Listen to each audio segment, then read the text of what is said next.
আজকে সুপ্রিম কোর্টের হিয়ারিংটা যথেষ্ট মিনিংফুল হয়েছে, সবাই দেখেছে। কিন্তু মমতা ব্যানার্জি এবং তার সাঙ্গপাঙ্গরা, মানে ওনার চাটুকার ব্যুরোক্র্যাট, পুলিশ এবং সিভিল আর ওনার দলের কিছু লোকজন, যেহেতু জুনিয়র ডক্টরদের বলেছেন আগামীকাল 5টার মধ্যে কাজে ফিরতে হবে, নইলে রাজ্য সরকার ব্যবস্থা নেবে। তারপরে হঠাৎ করে ভাবখানা এমনই যেন বিরাট একটা জয় পেয়ে গেছে। 3/4 মেজরিটি নিয়ে আবার জিতলেন, বা 42টা লোকসভায় জিতে গেলেন, বা 294টা বিধানসভাতে জিতলেন, রেকর্ড করলেন। এমন একটা ভাব উচ্ছ্বাস, এতে আমার খুব খারাপ লেগেছে যে মানুষের একটা হুঁশ নেই।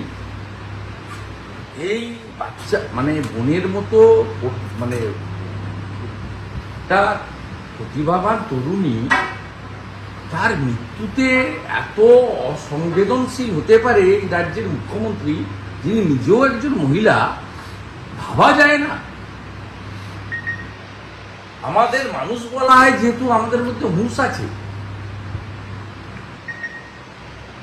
কিভাবে মিথ্যা কথাগুলো উনি বলছিলেন প্রেসে, যে টাকা দিতে চাইনি, স্মৃতি রক্ষার জন্য কিছু করতে চেয়েছিলাম। কত বড় মিথ্যা কথা। 14ই আগস্ট ফ্রিডম এট মিডনাইটে গিয়ে বলছেন টাকা যা নিশ্চয়ই দিতে হবে, লাগবে 10 লাখ টাকা দেয়াই যেতে পারে। কত বড় মিথ্যা কথা। মাত্র 15 দিনে, মানে 14 তারিখ থেকে এখনো 1 মাস হয়নি। কি ভয়ঙ্কর কথাবার্তা। বলছে উৎসবে ফিরুন। কি ভাবছেন কি আপনি? সুপ্রিম কোর্টের বিচার শেষ হয়ে গেছে না মানুষের বিচার? আমি তো প্রথম দিন থেকে বলে এসেছি, এই 14ই মার্চের গণহত্যা নন্দীগ্রামে হয়েছিল। সেই গণহত্যার পরে 16ই নভেম্বর 2007 তৎকালীন acting chief justice Surinder Singh নির্ঝর সিবিআই ইনভেস্টিগেশনের অর্ডার দিয়েছিলেন। সিপিএম এর সরকার ছিল, তারা চলে গেছিল সুপ্রিম কোর্টে। সুপ্রিম কোর্ট 2008-এর ফেব্রুয়ারি মাসে স্টে দিয়ে দিয়েছিল সিবিআই ইনভেস্টিগেশনের উপরে, এসএলপির উপরে। 2010-এ সেই মামলা স্টে খারিজ হয়। তার মানে কি, কোনো আইন আদালত বিচার, কোনো নেতা মন্ত্রী এমপি এমএলএ প্রভাবশালী, তিনি এই আমাদের অভয়া বলুন, আমাদের কাদম্বরী বলুন, তিলোত্তমা বলুন, আমাদের ডাক্তার বোনের এই নৃশংস বর্বরচিত অমানবিক হৃদয় বিদারক ঘটনাকে কলমের খোঁচায় বন্ধ করে দেবেন, তার সব ভুলিয়ে দিবেন? উৎসবে ফিরুন। আমি 18 তারিখে সুপ্রিম কোর্টের হিয়ারিং দেখব, কি বলতে চাই সুপ্রিম কোর্ট। তারপরে উৎসবে অংশগ্রহণ করবে না বাংলার মানুষ, না কেবলমাত্র হিন্দু শাস্ত্র মতে পূজার মধ্যে নিজেকে সীমাবদ্ধ রাখবে? 18 তারিখে দেখা যাবে। পশ্চিমবাংলার মানুষ ঠিক করবে, বাঙালিরা ঠিক করবে। উনি কে বলা? উনি বড় বড় কথা বলছেন। নন্দীগ্রামে নাকি 14 জনকে সিবিআই ছেড়ে দিয়েছে। ভুল ভাল।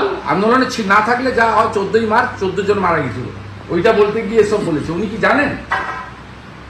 উনি কি জানেন যে সিঙ্গুরে তাপসী মালিকের খুন ধর্ষণ মামলায় উনি যে 3টে মূল কারণের উপরে মুখ্যমন্ত্রী হয়েছেন, সেটা হলো সিঙ্গুর, নন্দীগ্রাম, পরবর্তীকালে নেতাই, শেষ যে 3টে কারণের উপরে। উনি নিজের দমে মুখ্যমন্ত্রী হলে একে হতে পারেননি। চম্পলা সর্দার, ফেলানি বসাক, ওই সুচপুর, আপনার ছোট আঙ্গারিয়া, এসবের ভিত্তিতে উনি মুখ্যমন্ত্রী হননি।